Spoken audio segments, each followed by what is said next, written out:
so much for your goodness to us. We just thank you for the blessings that we have in Christ. And Father, just thank you for the fellowship that we have in the Spirit and His abiding presence in us. And I'm just so thankful that we can be conduits of your comfort and mercy and grace towards others, Father. And we just rest in your goodness and sovereignty. And even though we don't always understand all that you are doing, we know that you are in control and that you are a good God and you do good, and therefore whatever comes in our life, we know that it is meant for our betterment. And so we just thank you for that, and just thank you for the time we can spend in your word. Thank you for the ability to be able to study it and comprehend, and we just thank you for your Spirit who leads us into all truth. And just pray for blessing upon this time and for your people, Father, spread throughout this earth, and strength and boldness, Father, for those who are in time of suffering. May they proclaim the gospel to the end. And we just praise you and thank you for your goodness to us, and pray these things in your name. Amen. All right, so we'll cut back. I wanted to go back to look at the consonants a little bit, and then we'll look at the vowels. We've sort of been away from it for a little while. So I figure it's good for us to be reminded, especially when we get to the future tense and then aorist, because future you have sigma, aorist, sigma, alpha. So there are going to be similar changes, except for with the aorist you have the augment on the front. And there's some elements that come with that. There are different types of augments. Essentially it's just epsilon, but there are some things that happen to certain words depending that will cause the word to change in form. And so we'll get into that. But going back to the alphabet, we had the voiced and the unvoiced. And this is dealing with, starting with the gutturals, it's dealing with the vibration of vocal cords. And again, whenever we look at changes that happen in words, it's predominantly just because of phonetics. It's the way we pronounce it, right? And so that is mostly what causes the changes. So we looked at the alveolars and labials, and then we had this combination is when we get to the aspirates and the sibilants. And the aspirate was essentially just a kappa with an aspiration, ha, right? In which they used earlier stages, they had the capital form of eta, and then they split it in half, and then it became the smooth and rough breathing symbols that are used. And so you can have the aspirated form of the gutturals, alveolars, and labials, but then you'll have the deaspirated forms, and we'll look at that. But originally it was kaha, taha, and then paha, and they still pronounced it that way, right? And so it wasn't like how we say it with ki and so on, but that's sort of the generally accepted pronunciation, so we use it. But so long as we know that it's a combination of these things and then the changes that happen as a result of it. So sibilants originally was just the kappa, and it's interesting how it goes back to the unvoiced plus. So it began with the aspirate, it was the kappa, the unvoiced plus aspiration, tau plus aspiration, p plus aspiration. Then when we come to the sibilants, it's the same thing. You have unvoiced kappa, tau, p, and then you had the sigma that was attached, and then eventually they used this symbol to reflect the combination of the two. And so when we think about them, we just have to think that this is a meshing together, and this is what we call amalgamation, is a meshing together of these two letters, then therefore these two sounds. And then for the alveolars, they really didn't have it because it's the same point of articulation, ta and sa, right? So they both have that same point of articulation, and it's a little hard to pronounce them when they do that. The other ones, you have two different points of articulation, ks, ks, ps, ps. So you can say them both at the same time like that, right? But with the tau sigma, delta sigma, and theta sigma, it's really tough to do because it's the same point of articulation. And so they essentially just, it assimilated, became a sigma. So if it was a tau sigma or a delta sigma or theta sigma, they just became sigmas, and then it just got reduced to one sigma. And we say dropped out, but then that can get a little bit confusing sometimes, right? Because then if you start looking for letters, lost, there's going to be a lengthening of a vowel. Well, sometimes you won't see that, so it's going to be like, so what happened? Well, it didn't technically get lost. It, just blended together, and we just don't write it, but it's said, So basically the sibilant for alveolar is sigma, and then we put zeta there because zeta at the beginning of a word is Z sound, but in the middle of a word, it's a DZ sound, Z. So sozo, but then when we have zoe, it's just pronounced like. And it's interesting because with the sigma, cosmos, right? But if you look at the time of the writing of the New Testament and other inscriptions, we find the zeta is used instead of the sigma in the middle of the word, and cosmos, which meant that the sigma started taking on this z, and therefore then spelling-wise, they dropped the sigma and put a zeta in place. So I say cosmos, but that's just me. But that's sort of the time of the writing of the New Testament. There was a transition happening. You could see it in the extra biblical writings, but it didn't start to affect the Greek text yet. But you could at least see that the S was starting to be pronounced like a zeta, and then eventually it was just going to replace it spelling-wise. So then we had liquids. Liquids are called liquids that they're laterals. So we say lambda. It's your tongue goes up flat, and then the air comes out the sides of your tongue. La. So all these letters could sort of take other descriptives for how they're, but it just gets really confusing. Smith does it in that red book I showed you before, and he covers like all the different things, but it just gets super confusing. But basically they're called liquids because of the smoothness of pronunciation, right? They just flow. It's like liquid. It's just, it's just going to move, least point of conflict is just going to, water just hits an obstacle, goes around, right? Kind of thing. So that's the idea with the words. So you have lambda, mu, nu, and rho. And you still have the idea of nasals and so on, mu, nu, and we see that when we find changes that happen. And then with the vowels, so when we have changes with vowels, we're going to see them with the future and more clearly with the aorist, when we start putting the augment on the front. So if you put an epsilon on the front and there's an alpha there, well, what's the long of both of these? The long of epsilon, long of alpha, eta. So they will join together and it'll become an eta. So this is sort of why we go back and look at the vowels again, because we're going to see some of these changes with the future too inside. In the heart of words, there are going to be changes because of the sigma and stuff. But so began with Omicron. This is short and then long and then closed long. But with Omicron, it's the issue of the lips. And you start out open, ah, o, u. So we have our closed long at the bottom, upsilon. And then with the E-class vowels, it's the tongue near the bottom, a.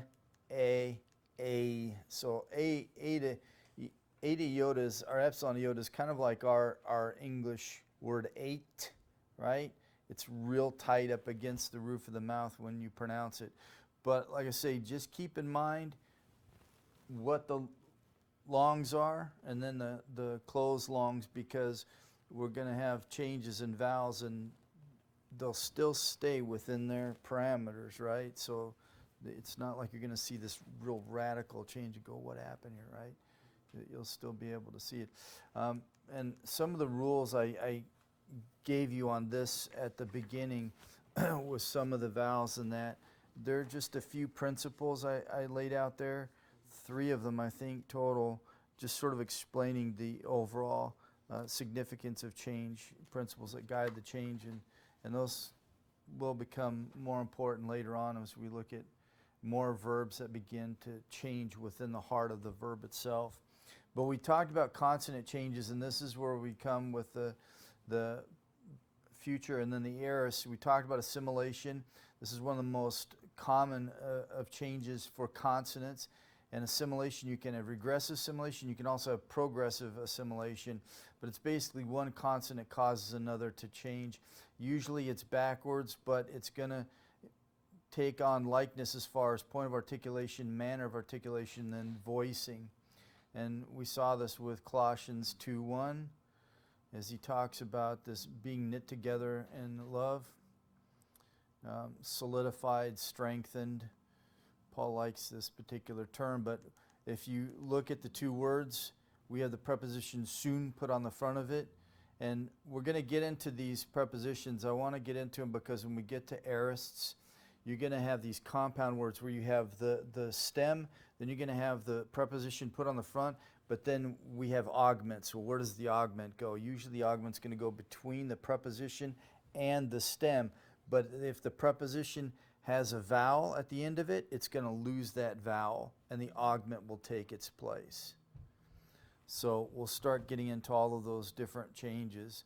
One of them is the preposition ek, out of. Well, when it's prefixed onto a word that begins with a vowel, or if you put an augment between it and the stem word, it will become xi. And it's just a unique thing for the preposition ek. But we'll start getting into some of those changes. But most often it's the consonant on the stem that is going to cause the one that comes before it to change, i.e. then regressive. It makes the change happen backwards. And then we have sumbibastanas. And so we have, like, you'll find these in the dictionary where you have, it'll say soon, and then it should list in the older dictionaries like all these different words, but they'll remind you that it takes on changes as it comes in connection with other words. So then the amalgamation, and this is where the future and the aorist come into play as far as the changes that happen. So an example of amalgamation, if we have p, beta, phi, amalgamate to the following sigma, it becomes a double consonant. That's also a little good thing to remember, that it's a double consonant. Although you only see one symbol written there, it still understands there's two consonants there. And so anytime you have p, beta, phi, if it's followed by a sigma, they amalgamate and they become psi. So thlibo becomes ethlipsa. And so it's an amalgamation, not a constant dropping out. Yeah, so they just join together. So then you won't see any changes in the vowels then. So it before, in the earlier stages of the writing, you would have the beta and then sigma written next to each other. But in pronunciation, right, the tendency would be just to say them together, which we do that with a lot of combinations of letters when we pronounce words as we're, quickly speaking on the street kind of thing. And so what they did was, because it started having such an effect, like everyone was doing it that way, that they then looked for a symbol that could represent the combination of those two, and then it became the symbol that was used for any time you had p and beta and phi, but originally it was with the one, and then it just became used with all of them. Yeah. Well, yeah, but it's interesting because Russia did that when we were there learning the alphabet. There were sounds that they made, but they didn't have a symbol really to use for it, not that fit really for writing. So there were two missionaries, Christians, that were evangelizing in Russia, and they saw a need for it because they were doing translation work. And so they came up with two more symbols to represent letters and just incorporated into the alphabet. But there was by edict of the king, they let everyone know, now we're going to do this, right? But for the most part, you can see the progression happening, right? You can see the crossover of it taking place. But we do that. It's like if you look at like old English words that have been brought over, we've dropped letters, and then there's combinations and so on. But for the progression of language these days, though, we're pretty far along to the point where there really isn't much that's going to need to change, right? But most of the time, they would have to establish it officially and let everyone know it's going to become a part of the alphabet. So if we have, we just put, so this is for the aorist. Same thing would be for the future. If you put the sigma on the end there with the beta, then they just bind together, and therefore, so again, just keep in mind, when we see that letter, it's a single symbol, but it reflects two sounds, therefore there are two consonants, and there isn't any changing of vowels because nothing drops off, right? Or we would see the iota. But in this case, the iota wouldn't, even if they reflected it, the iota could stay the same because it can be short and long. So therefore it wouldn't need a lengthening, it would just stay the same. But in other words, we'll see that they don't actually change. So another example then, if you have sigma with kappa gamma key, they amalgamate with the sigma to form double consonant xi. And so we have arco, I rule, future, arcso. So whenever you see the xi, just keep in mind something happened there. There's a combination, right? So in this case, this is the example of, so this is an aorist, sigma alpha, and this is our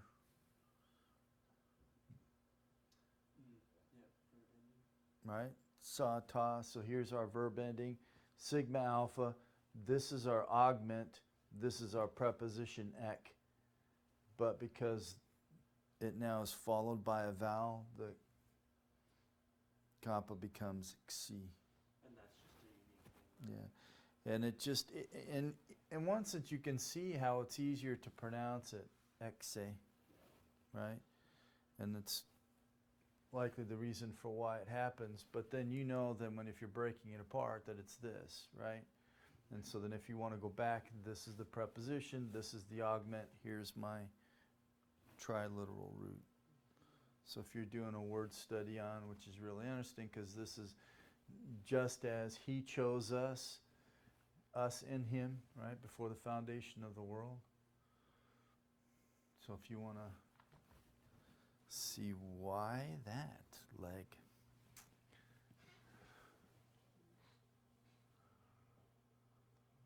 So once you see the xi, then you know, okay, we got a combination of letters here. It's a double consonant, and therefore you're talking about a guttural and a sigma combined together.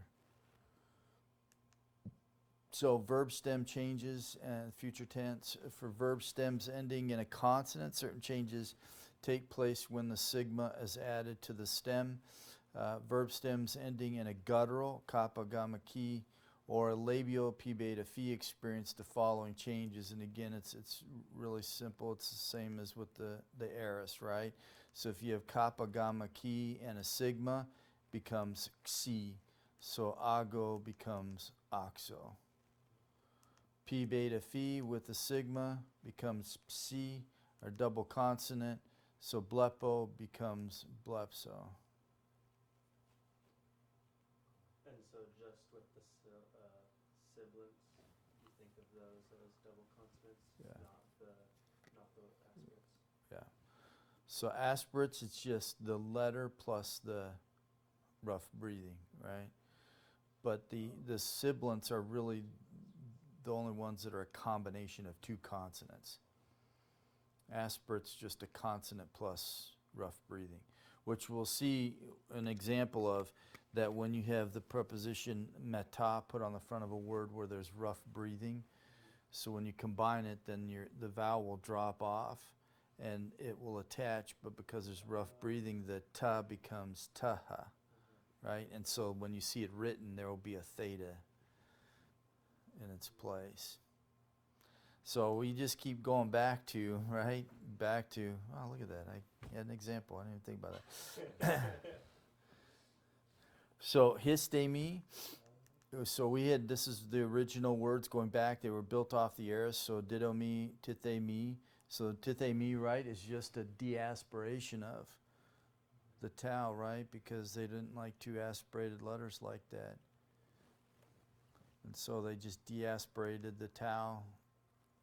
But it was systemi, but again, they started dropping sigmas out because they didn't like the S sound. So you have it intervocalic sigma, liquids and sigmas.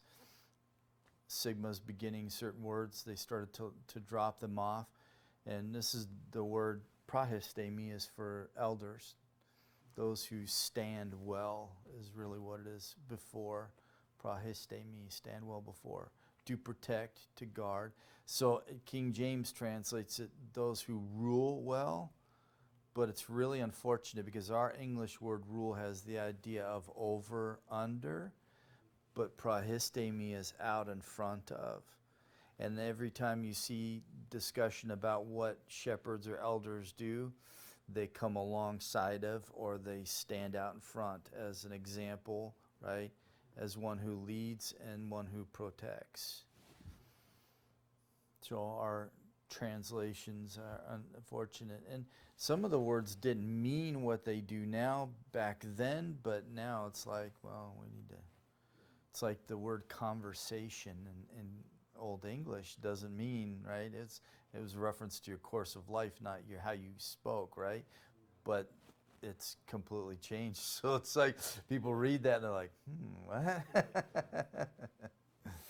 And there are some other things that with the King James things when I was funny because when I was in England and we were witnessing on the street and one of the girls in our group camp, she is there a place where the Bible talks about the fact that, you know, Father, Son, Holy Spirit are one? And I said, sure, do you have a King James translation? She's like, no, but I can get one from someone out here. I said, well, go find it because they inserted it at the end of Matthew. It's like, it's not in the original, but it's like, it'll end your argument if you want. So with the dropping a sigma on the front, then they had aspirated the iota. Also because iota can be long and short, there was no need to change the vowel. But if you put the meta on the front of it, usually what happens is if you have a vowel that begins the word it's attached to, it will drop a vowel at the end of it, right? So it's just met. But then when you put it on the front of a word with rough breathing and you have tau, then it's aspirated, and this is the word you'll see in your Greek text, metistemi. So when the sigma drops out at the beginning and turns to the aspirate, Yeah. that would make that first vowel, there would be transitory lengthening. Yeah. Since it's iota. Since iota can just stay just like it is. I know, but it's like, it's still there, quote unquote, because it changed to an aspirate, but it did drop or something. Yeah, and so you can tell too because it has the accent over it, which also indicates that it's got that long force to it. But then when you put tau and aspiration together, then it becomes. So you can see it. I mean, how they pronounce it, right? Matistemi, taha, right? It's like the word ghost. We have H in there, but you don't really hear it when you say it. But so they would pronounce it, but then in writing, this is what form it took. So this is a cool word. This is a compound, apa, and this is two prepositions. So it's a double compound. So this is the beauty of, right? So this is our triliteral root, sta, lengthen, alpha. Right? Long of it can be eta. So here we have lengthening. We have our me ending because you have that attached to it. You have a preposition kata on here, but again, because it's going to be attached to a word that has a vowel, it drops the alpha off the end of it when it's attached. But then you have tau plus rough breathing with histemi. It becomes, right, taha as you write it out. So it's from, down upon, plus histemi, to stand. Which is really cool. So it means to restore back to original standing. And it has different shades of usage, but it's looking back to what existed before the fall. Are being placed rightly, right? Restored to. And it's from, you're brought back from, down, standing.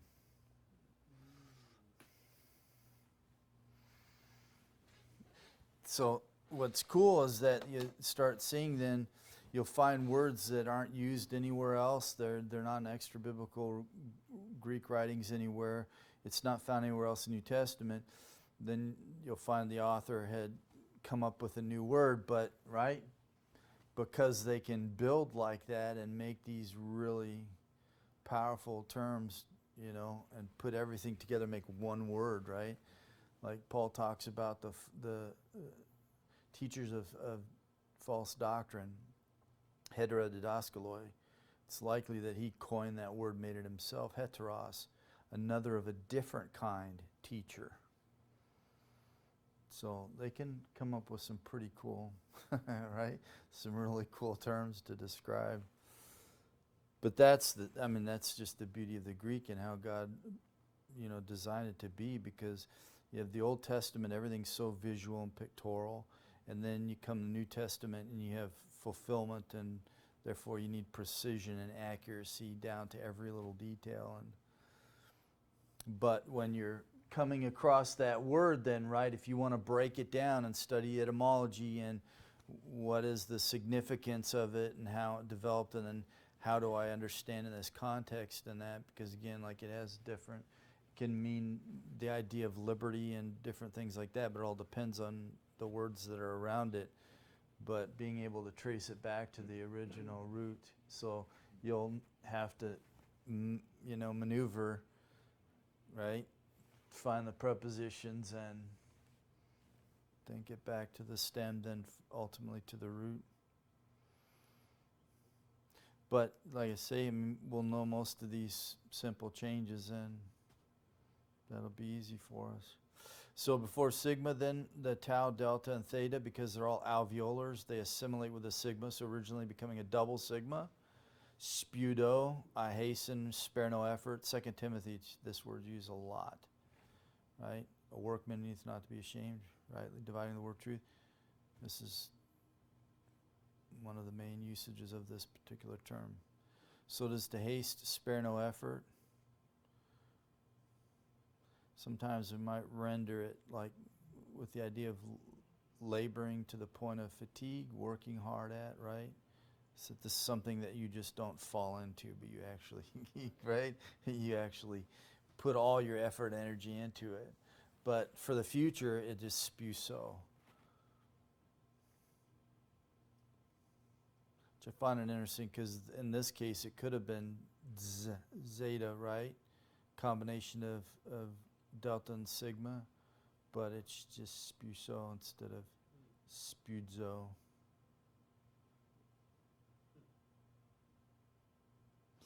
But there are those exceptions. So other consonant and vowel changes that will happen when we get to aorist and future. I'll give you an example. Angelo, this is one word that you'll find has a lot of changes to it, beginning, middle, and end, just by how it's used and so on. But we have the present tense, we have the future, then we have the aorist. This is our augment on the front. And again, if you put an epsilon and alpha together, right, the long of the epsilon, long of alpha is eta. So that's what they'll form. And then we have the eta with the perfect middle. And so if we start with the future, angelo, it's going to be built off the present tense.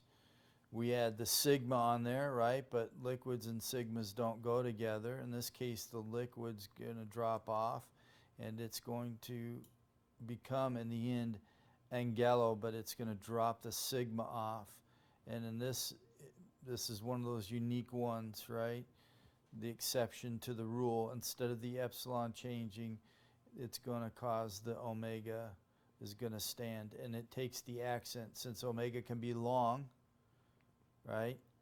It stays that way, but then it takes the accent at the end, the circumflex.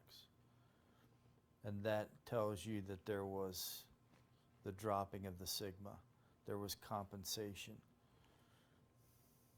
The omega is always long, though. Yeah. But there still has to be some sort of alteration to it. So in this case, it takes that accent at the end of it. So with the aorist then, angel is our stem. put an epsilon on the front of it. Again, the eta is the long of both an epsilon and an alpha, so that causes that change. We add the sigma and alpha for the aorist. Liquids and sigmas don't go together. Sigma is going to drop out, and this is your word you're going to find in the text. Now, there's just a few of these words that, right, there's just some slight variations, and they sort of break from the rule, but for the most part, the rules stand on everything. But this is just one of those words where you find. And then with the perfect, same thing.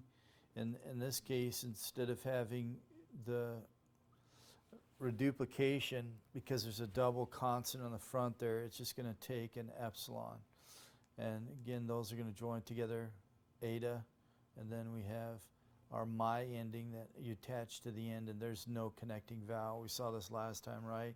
So with the perfect, you have my side, tai, metha, essa, and tai, but there will not be any connecting vowel. The ending will just attach straight to the stem or the root of the word. But we'll learn that when we get there, but just planting those seeds for you just in case.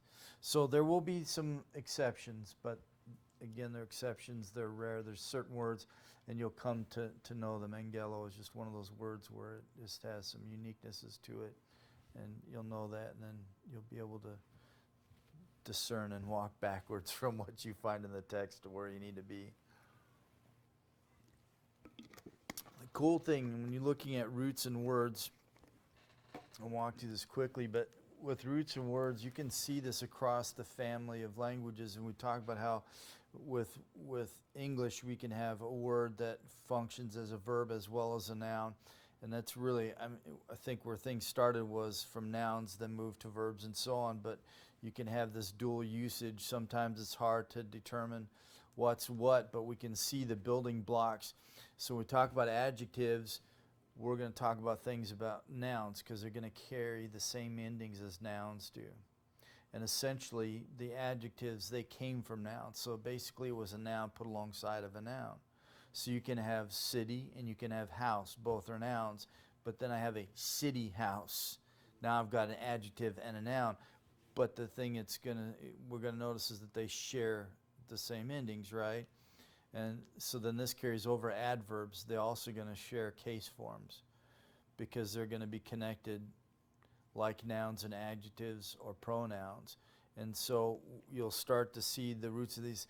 So when you learn second declension endings, you're going to know that for adjectives, and it's going to spread into participles, and on it will go. So these forms that we learn will take you into all the different areas that you hit.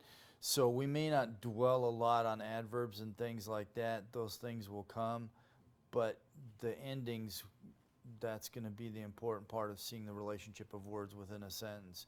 And then prepositions are basically just adverbs used with nouns or with verbs, but they're going to take on some elements because of that. And conjugations or conjunctions are adverbs used in connection with words, sentences in various ways. We might get into them, we may not. I may just give you a list of conjunctions and you'll learn them. The kai, te, the different ways in which they can be used.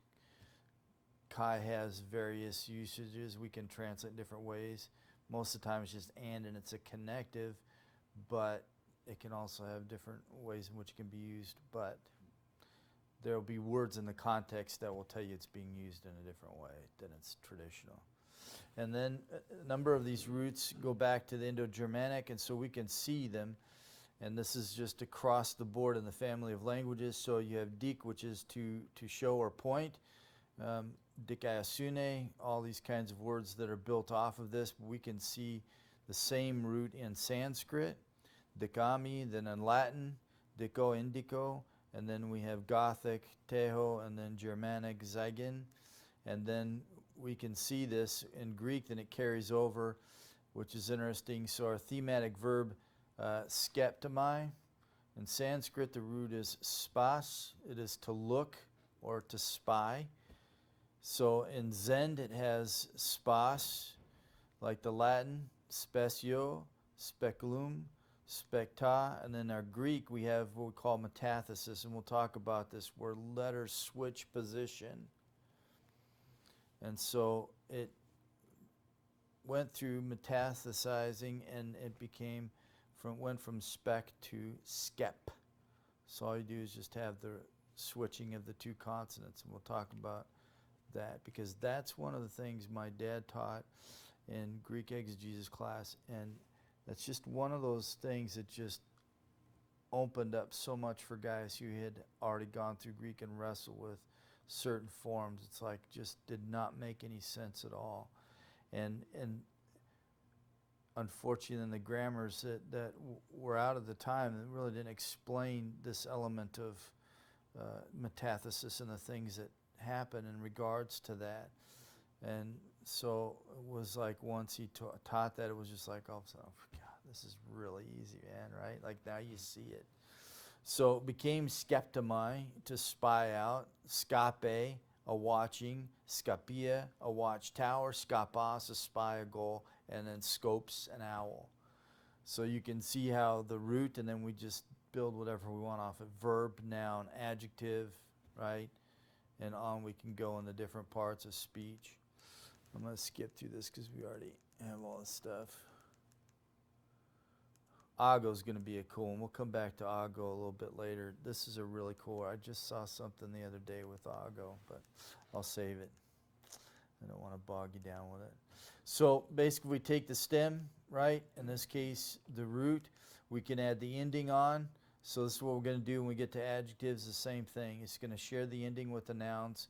And this is nice because it's always going to then have that complement. You're going to see what words go together, right? And so then if you have Paulos, apostolos, real simple, but then you get more complex sentences and you're going to have a word here and then another word over here that modifies it and something in between, right? It's that ending it's going to tell you that they're connected together.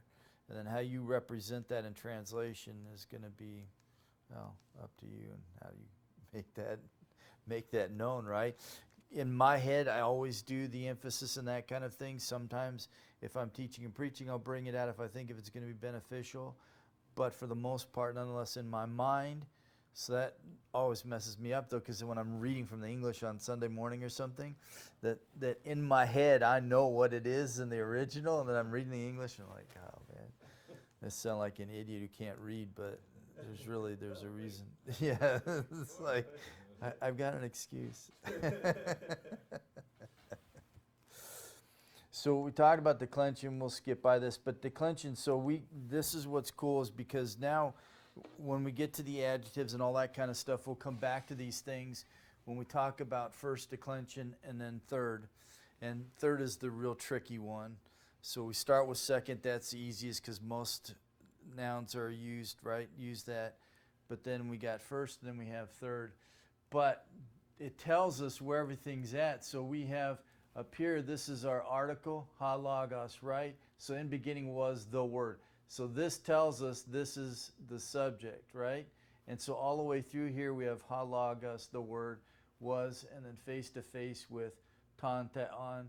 And so we have these statements that come. So the article tells us that the noun that's being addressed there, that is the subject, and it remains the subject, right? So that's going to be really cool.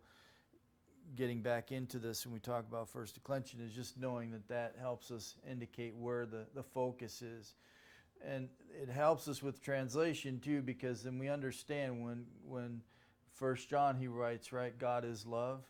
We cannot write love is God. It's not possible. It can't be twisted that way, meant to mean that at all, right? So when, for apologetics' sake, right, John 1:1 is an important text. Knowing these things and being able to articulate them and make them clear. But we'll start to see then that there's this broad connection. So John does this. There's this amazing symmetry through this whole first chapter of the Gospel of John. It's one chiastic structure, major one. But what's interesting is that he talks about ha logos in verse 1, and then he doesn't return to it again until verse 14.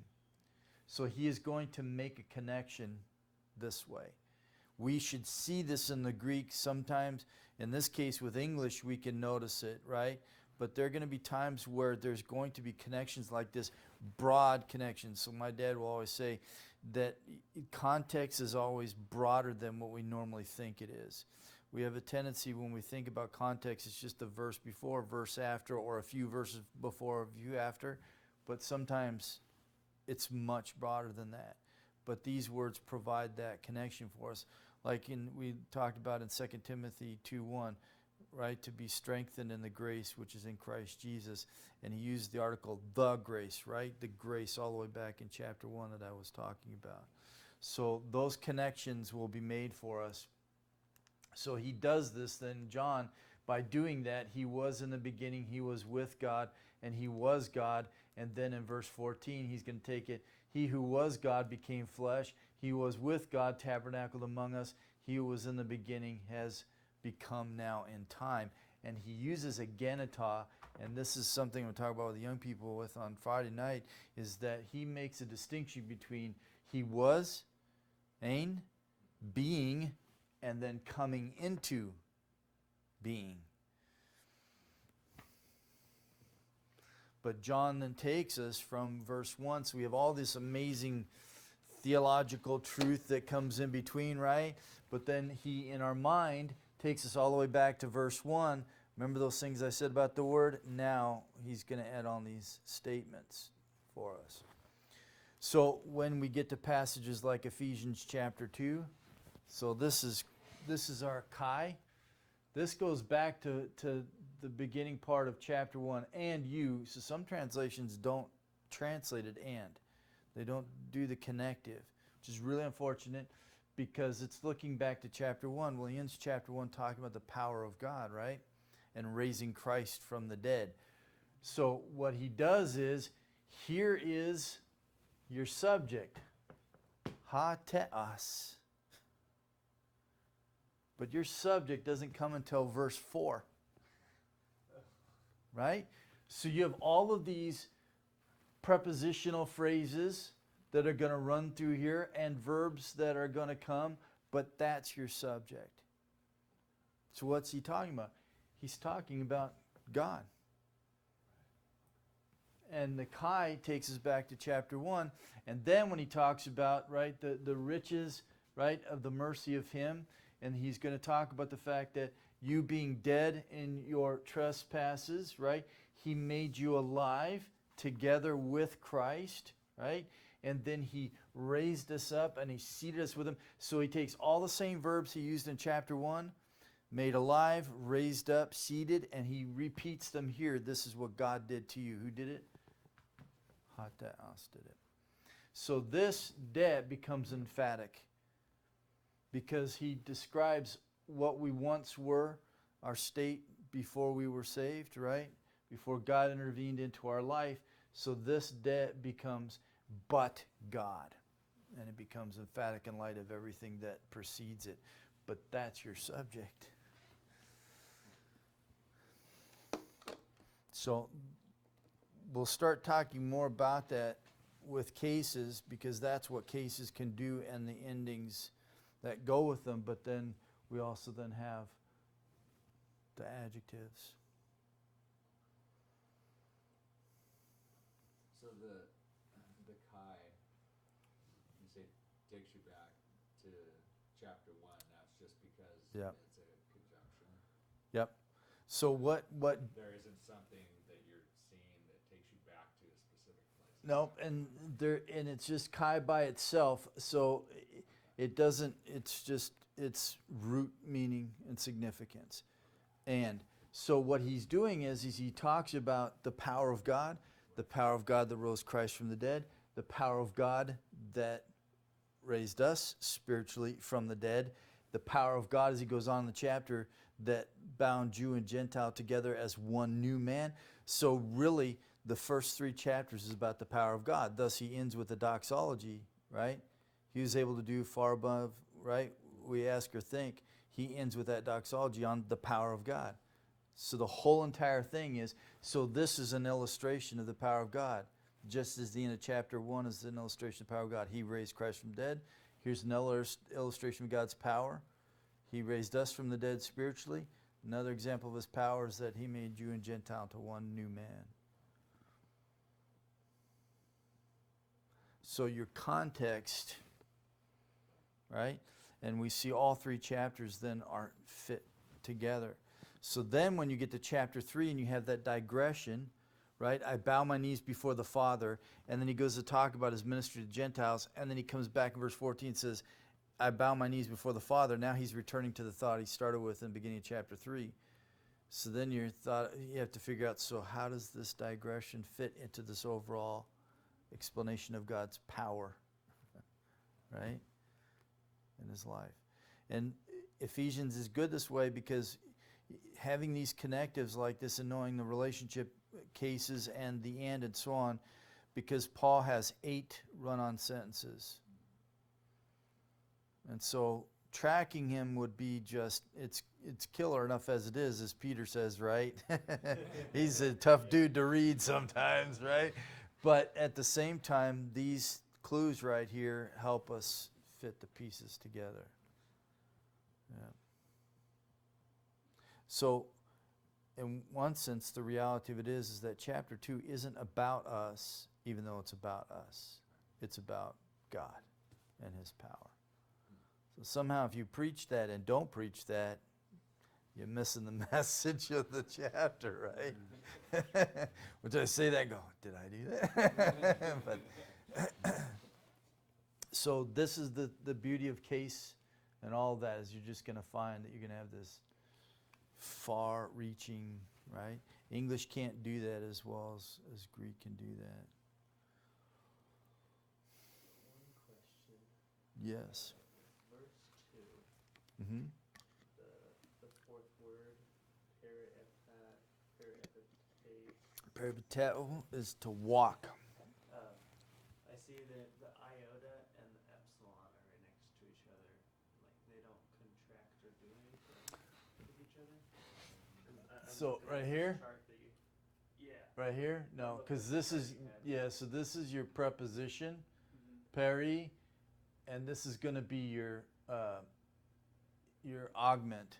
Okay. And so in this one particular case, it's not going to cause it to change. Okay. Normally, right? Because if you have a preposition that has your vowel, connect onto a word that begins with a vowel, or if you have your augment there, then it usually will drop the vowel there. But in this case, it doesn't. It's one of your exceptions. That's the exception. There we go.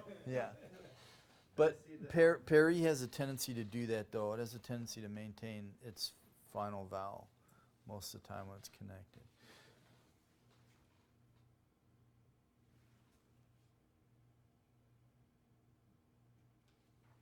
But that's a good example because then when you also have, so here's my sigma alpha, this is aorist, right? And this is te, this is you plural, right? And so then you have, this is our pateo, is to walk about, and then peri is around, right? So it talks about life as you meander around here and there. So then when you put your augment on there, it's going to come between the preposition and the stem.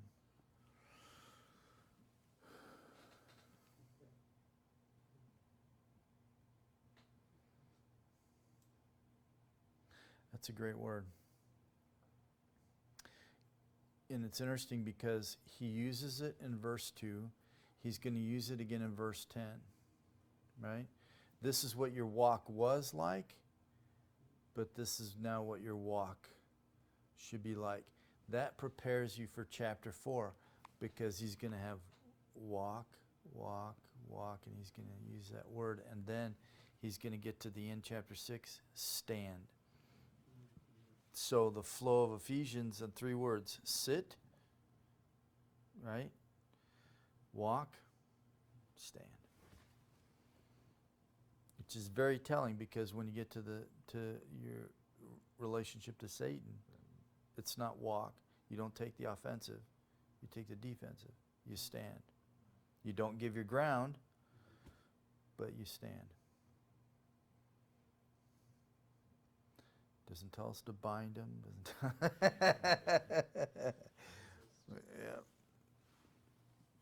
So Watchman Nee did a book on that, Sit, Walk, Stand. It's a really good book. Thin little paperback. Yeah. Don't read Watchman Lee ever, but Watchman Nee. It's pretty good. And Watchman Lee was the disciple of Watchman Nee, but that was some fruit that fell way far from the tree.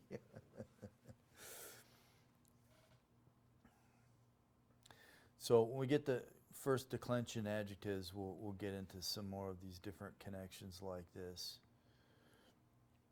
But then we'll start to see participles and that kind of thing, like this. This new tau tells me it's active, S ending. This tells me, also helps me understand it's a participle, but that's some of our noun kind of endings. So you're going to have overlap with verbal elements and noun elements. They'll start to come together in the infinitives and the participles. And we'll also talk about this. I want to combine them together too when we do prepositions, because we'll talk about prepositional phrases and the presence of articles, absence of articles. How do we understand those kinds of things? How should we see them and that? But all right. So regular verbs, we had three different classes of Greek verbs. We have the regular verb, which is luo. And we have the chart, the example of that. It's all the omega endings that we have. And then we have the irregular verbs. These are the verbs which present variations in the structure of the word, i.e. angelo, right? So this will be one of those. And there's a few of them. And usually irregular verbs are saved for the end. So we'll take a look at those and see some of the other variations that happen. Contract verbs.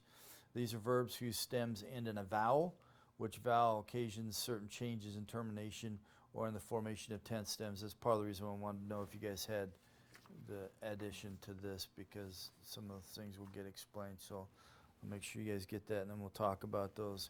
And then the me verbs, and this was the classical, and this is the root form of the language, right?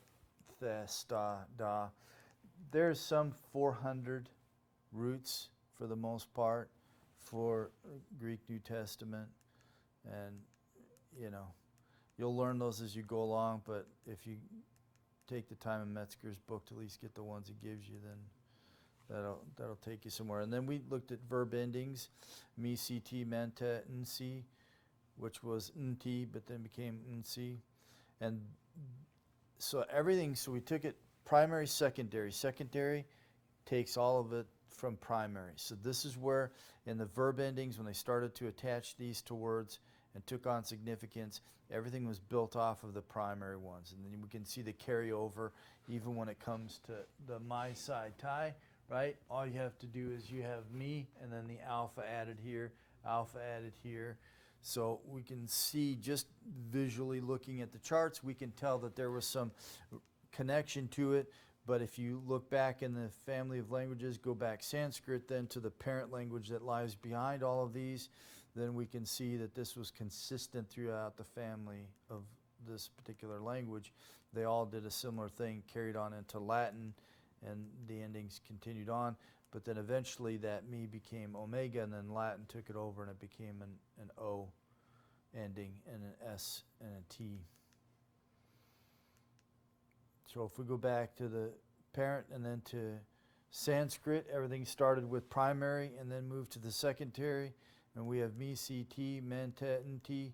And we're going to come across this again. We'll talk about this when we get to participles, because new tau is going to tell you active, wherever you see that. And there'll be basically three endings we're going to learn for participles.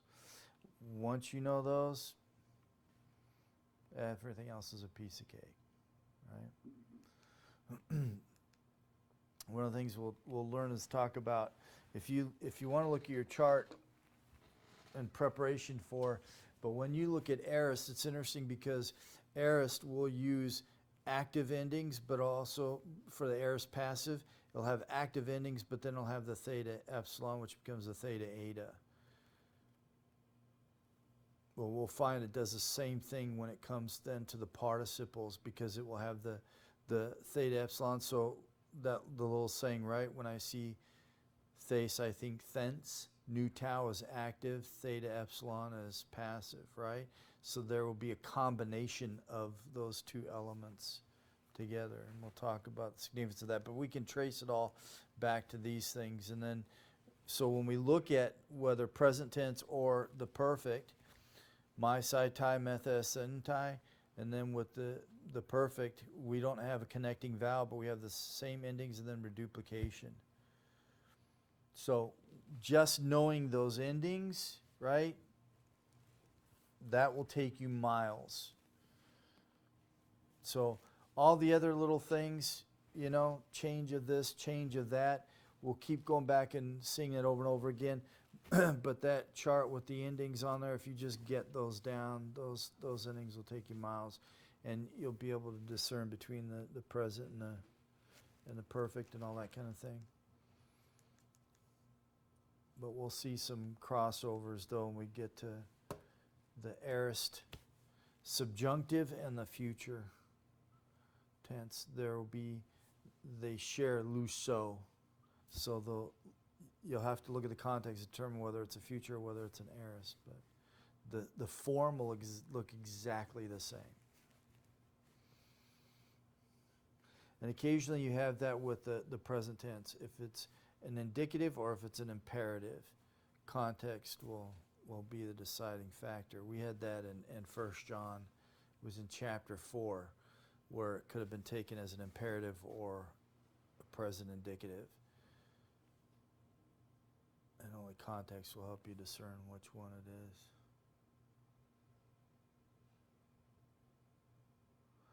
Vaprosi. Questions? So, for next time, we'll get into future. Like I say, all I want to do is talk about function with that, and I'm going to try and combine all these. So we'll look at nouns. So we'll look at lesson 5, first declension nouns, and get into adjectives, because there are some things about adjectives and how they function, what kind of adjective and how it functions. And also, like, we'll talk about the emphatic usage of adjectives, because you can have the noun with an article and you can have an adjective with the article or without the article. And if you have both of them with the article, then both are emphatic, right? So just little things like that will help us out. And we'll also talk about with adjectives and the nouns and articles, because you can have this whole structure put together. We have article, the noun it goes with here, and then a whole bunch of stuff in between, and it's meant to all be taken together as a comprehensive statement. So I think if we get into those elements, then that'll give you guys plenty of stuff to work with. And I'll try to have some more vocabulary for you for Titus. We'll try and get through all the way through chapter 2, because I want to start looking at that now. The thing you said that the Metathesis, yeah. I guess I almost said. But that's it right there, right? Augments, but there some of the words underneath some of the roots, like the root in the word looks so like jumbled up, and I'm like, what happened to the root of Yeah. this word? I wonder if that. So like balo, right? Balo, to throw. But then you'll see in the perfect, and it'll be blay. Beta, lambda, epsilon. In that case, lengthened to an eta, but it'll goes through metathesis, but even the vowel. But, right, alpha, long of alpha will be eta. So you'll have that with some of the words with the perfect. There'll be metathesis where the letters will switch position. But I, like my beginning grammar, when I took it with my dad, he used to use Ray Summers